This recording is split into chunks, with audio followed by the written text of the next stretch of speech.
शत्रु। ज्ञान को एक रात सोते समय भगवान ने स्वप्न में दर्शन दिए और कहा, ज्ञान, मैंने तुम्हें अपना प्रतिनिधि बनाकर संसार में भेजा है। उठो, संसार का पुनर्निर्माण करो। ज्ञान जाग पड़ा। उसने देखा संसार अंधकार में पड़ा है और मानव जाति उस अंधकार में पथ भ्रष्ट होकर विनाश की ओर बढ़ती चली जा रही है।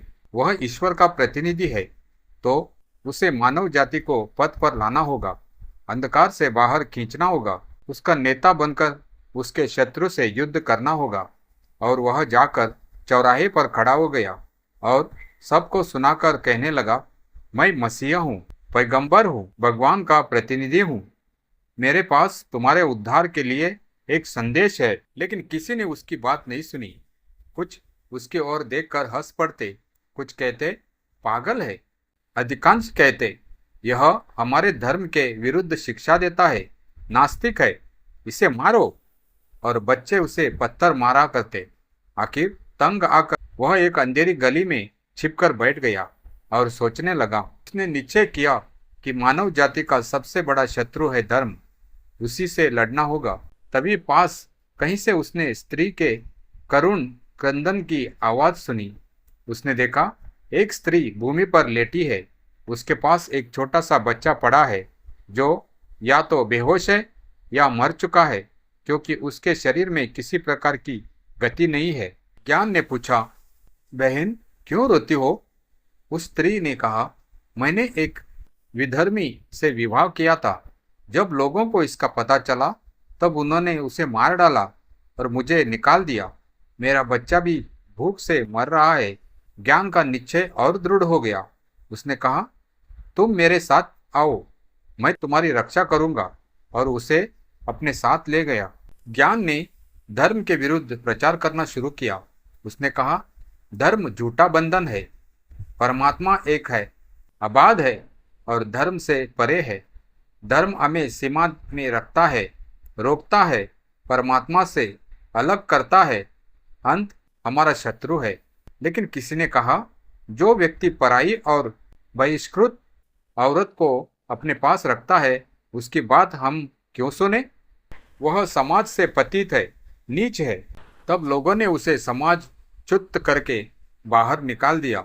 ज्ञान ने देखा कि धर्म से लड़ने से पहले समाज से लड़ना है। जब तक समाज पर विजय नहीं मिलती तब तक धर्म का खंडन नहीं हो सकता। तब वह इसी प्रकार का प्रचार करने लगा। वह कहने लगा, मैं धर्मध्वजी, ये पोंगे पुरोहित मुल्ला, ये कौन है? इन्हें क्या अधिकार है हमारे जीवन को बांध रखने का? आओ हम इन्हें दूर करें, एक स्वतंत्र समाज की रचना करें ताकि हम उन्नति के पथ पर बढ़ सके। तब एक दिन विदेशी सरकार से 2 सिपाही आकर उसे पकड़ ले गए, क्योंकि वह वर्गों में परस्पर विरोध जगा रहा था। ज्ञान जब जेल काटकर बाहर निकला तब उसकी छाती में इन विदेशियों के प्रति विद्रोह दहक रहा था। यही तो हमारी शुद्रताओं को स्थायी बनाए रखते हैं और उससे लाभ उठाते हैं। पहले अपने को विदेशी प्रभुत्व से मुक्त करना होगा, तब समाज को तोड़ना होगा, तब।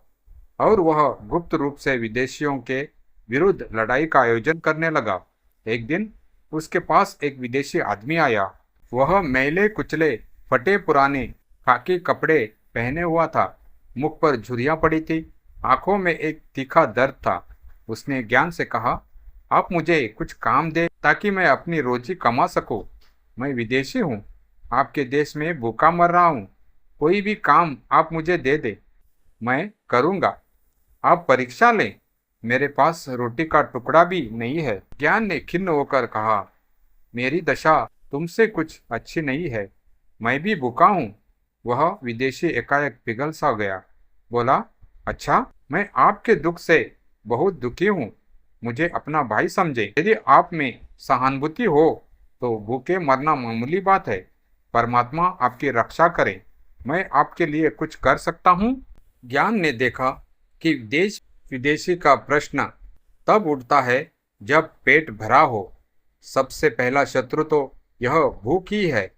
पहले भूख को जीतना होता, तभी आगे कुछ सोचा जा सकेगा।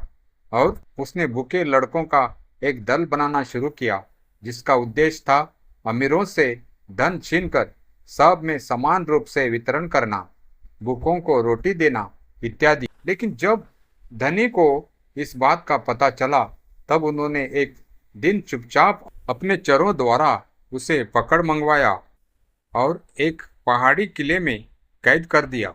वहां एकांत में उसे सताने के लिए नित्य एक मुट्ठी चबेना और एक लोटा पानी दे देते थे। बस धीरे धीरे ज्ञान का हृदय ग्लानि से भरने लगा। जीवन उसे बोझ जान पड़ने लगा।